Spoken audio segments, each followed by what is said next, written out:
ಅಂಟಿನ ಉಂಡೆ ಮಾಡುವ ವಿಧಾನ. ಅದಕ್ಕೆ ಬೇಕಾಗುವ ಸಾಮಗ್ರಿಗಳು: 350 ಗ್ರಾಂ ಕೊಬ್ಬರಿ,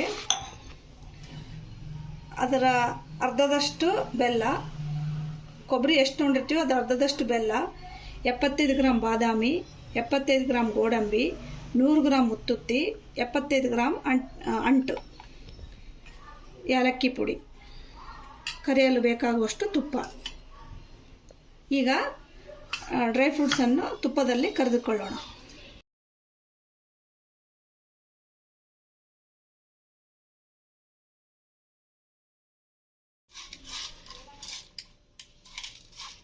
ಅಂಟನ್ನು ತುಪ್ಪದಲ್ಲಿ ಕರೆದುಕೊಳ್ಳೋಣ.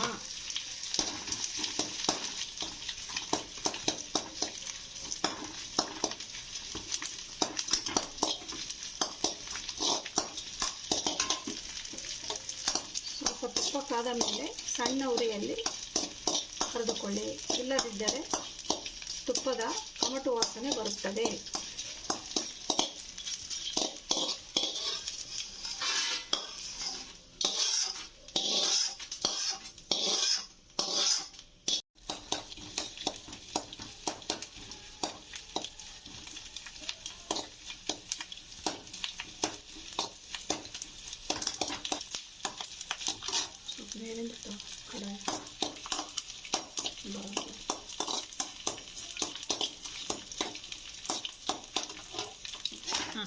ಒಮ್ಮೆ ಅಂಟನ್ನು ಕರೆದರೆ ಅಂಟು ಸರಿಯಾಗಿ ಒಳಗಡೆ ಆಗುವುದಿಲ್ಲ. ಅದರಿಂದ ಅದನ್ನು 3-4 ಸಲ ಕರೆದುಕೊಳ್ಳಬೇಕು.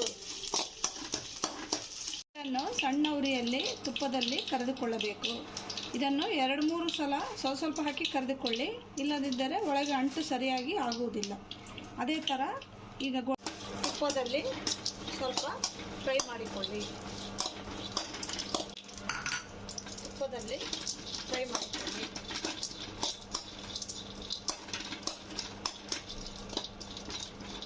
ದ್ರಾಕ್ಷಿಯನ್ನು ಸಹ ತುಪ್ಪದಲ್ಲಿ ಫ್ರೈ ಮಾಡಿಕೊಳ್ಳಿ.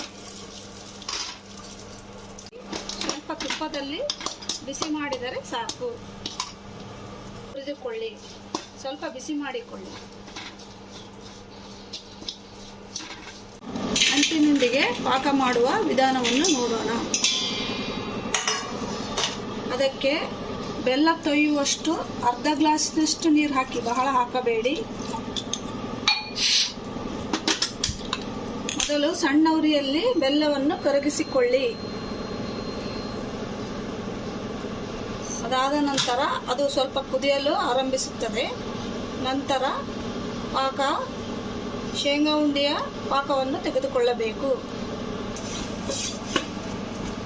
ಬೆಲ್ಲವನ್ನು ಚೆನ್ನಾಗಿ ಮೆತ್ತಗೆ ಒಡೆದುಕೊಳ್ಳಬೇಕು. ಇದರಿಂದ ಪಾಕ ಬೇಗ ಬರಲು ಅನುಕೂಲವಾಗುತ್ತದೆ.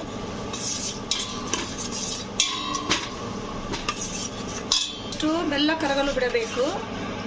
ಒಂದು 10 ನಿಮಿಷ ಸಣ್ಣ ಉರಿಯಲ್ಲಿ ಬೇಯಿಸಬೇಕು. ನಂತರ ಪಾಕ ನೋಡುವ ವಿಧಾನ ಹೇಗೆಂದರೆ, ಒಂದು ಪ್ಲೇಟಿನಲ್ಲಿ ನೀರು ಹಾಕಿಕೊಂಡು, ಇದು ಆರ್ಗ್ಯಾನಿಕ್ ಭಾರತ ಬೆಲ್ಲ ಆಗಿದೆ. ಇದರಲ್ಲಿ ಕಸರು ಇರುವುದಿಲ್ಲ. ಆದ್ದರಿಂದ ಇದನ್ನು ಸೋಸುವ ಅವಶ್ಯಕತೆ ಇರುವುದಿಲ್ಲ. ಡೈರೆಕ್ಟ್ ಎಲ್ಲ ಡ್ರೈ ಫ್ರೂಟ್ಸ್ ಮತ್ತು ಕೊಬ್ಬರಿ ಅಂಟನ್ನು ಡೈರೆಕ್ಟ್ ಇದರಲ್ಲೇ ಪಾಕ ಬಂದ ನಂತರ ಹಾಕಬಹುದು. ಬೆಲ್ಲ ಕರಗಿದ ನಂತರ ಒಂದು 5 ನಿಮಿಷ ಕುದಿಯಲು ಬಿಡಬೇಕು. ನಂತರ ಪಾಕ ನೋಡುವ ವಿಧಾನ, ಅಲ್ಲಿ ಸ್ವಲ್ಪ ನೀರು ಹಾಕಿಕೊಂಡು ಬೆಲ್ಲದ ಪಾಕವನ್ನು ಹಾಕಿದರೆ ಅದು ಕರಗಬಾರದು. ಪಾಕ ನೋಡುವ ವಿಧಾನ: ಬೆಲ್ಲ ಕರಗಿದ ನಂತರ 5-10 ನಿಮಿಷ ಕುದಿಸಿದ ಮೇಲೆ ಈ ರೀತಿ ಒಂದು ಬಟ್ಟಲಿನಲ್ಲಿ ನೀರು ಹಾಕಿಕೊಂಡು ಪಾಕವನ್ನು ಹಾಕಿದಾಗ ಅದು ಒಂದು ಕಡೆ ಕೂಡಬೇಕು, ಕರಗಬಾರದು. ಇನ್ನೂ ಬಂದಿಲ್ಲ ಪಾಕ, ಇನ್ನೂ ಸ್ವಲ್ಪ ಕುದಿಯಬೇಕು. ಈ ಡ್ರೈ ಫ್ರೂಟ್ಸನ್ನು ಎಲ್ಲ ಮಿಕ್ಸ್ ಮಾಡಿ ರೆಡಿ ಮಾಡಿಟ್ಟುಕೊಳ್ಳೋಣ. ಹಾಗೆಯೇ ಏಲಕ್ಕಿ ಪುಡಿಯನ್ನು ಹಾಕಿಕೊಳ್ಳೋಣ.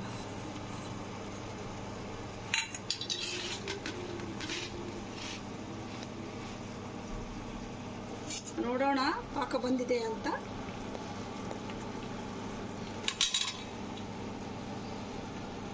ಇನ್ನು ಸ್ವಲ್ಪ ಬರಬೇಕು.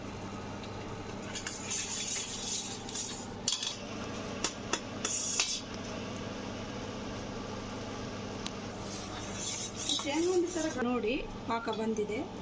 ಈ ಥರ ನೀರಿನಲ್ಲಿ ಹಾಕಿದರೆ ಅದು 1 ನಿಮಿಷ ಹಾಗೆ ಬಿಟ್ಟರೆ ಕದಡಲಾರದೆ ಹಾಗೆಯೇ ಕುಂತಿರುತ್ತದೆ. ನೀರಿನಲ್ಲಿ ಕಲಸಿದರೆ ಕಲಿಯುವುದಿಲ್ಲ. ಈಗ ಹದ ಸರಿಯಾಗಿ ಬಂದಿದೆ ಅಂತ ಅರ್ಥ. ಇನ್ನೊಂದು ಸಾರಿ ತೋರಿಸ್ತೇನೆ ನೋಡಿ.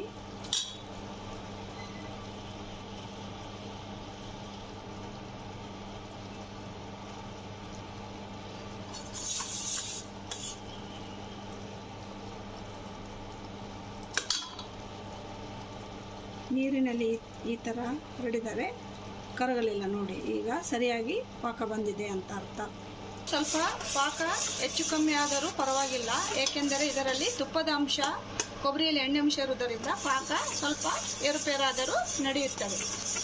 ಜಾಸ್ತಿ ಏನು ತಲೆ ಕೆಡಿಸುವ ವಿಚಾರ ಇರುವುದಿಲ್ಲ. ಈಗ ಎಲ್ಲವನ್ನು ಹಾಕಿ ಮಿಕ್ಸ್ ಮಾಡಿಕೊಳ್ಳೋಣ.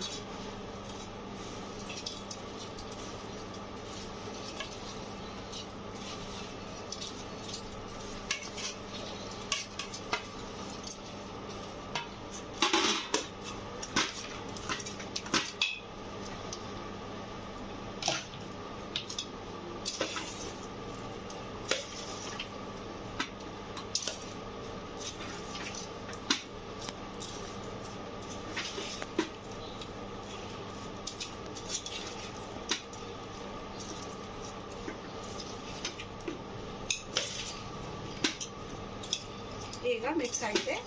ಒಂದು 5 ನಿಮಿಷ ಬಿಟ್ಟು ಉಂಡೆಗಳನ್ನು ಕಟ್ಟಿಕೊಳ್ಳೋಣ. ಪಾಕ ಬಂದ ತಕ್ಷಣ ಎಲ್ಲ ಹಾಕಿ ಚೆನ್ನಾಗಿ ಮಿಕ್ಸ್ ಮಾಡಿ ಕೈಯಲ್ಲಾದರೂ ಕಟ್ಟಬಹುದು ಅಥವಾ ಕವರಿಗೆ ತುಪ್ಪ ಸವರಿ ಆದರೂ ಕಟ್ಟಬಹುದು.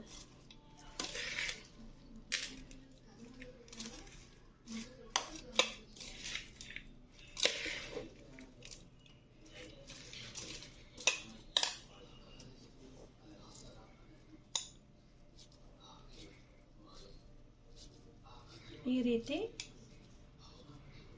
ನಿಮಗೆ ಬೇಕಾದ ಗಾತ್ರದಲ್ಲಿ ಸಣ್ಣ ಅಥವಾ ದೊಡ್ಡ ಈ ರೀತಿ ಸ್ವಲ್ಪ ತಣ್ಣಗಾದ ನಂತರ ಕೈಯಿಂದ ಈ ಥರ ನಿಮಗೆ ಬೇಕಾದ ಸಣ್ಣ ಅಥವಾ ದೊಡ್ಡ ಪ್ರಮಾಣದ ಉಂಡೆಗಳನ್ನು ಕಟ್ಟಿಕೊಳ್ಳಬಹುದು.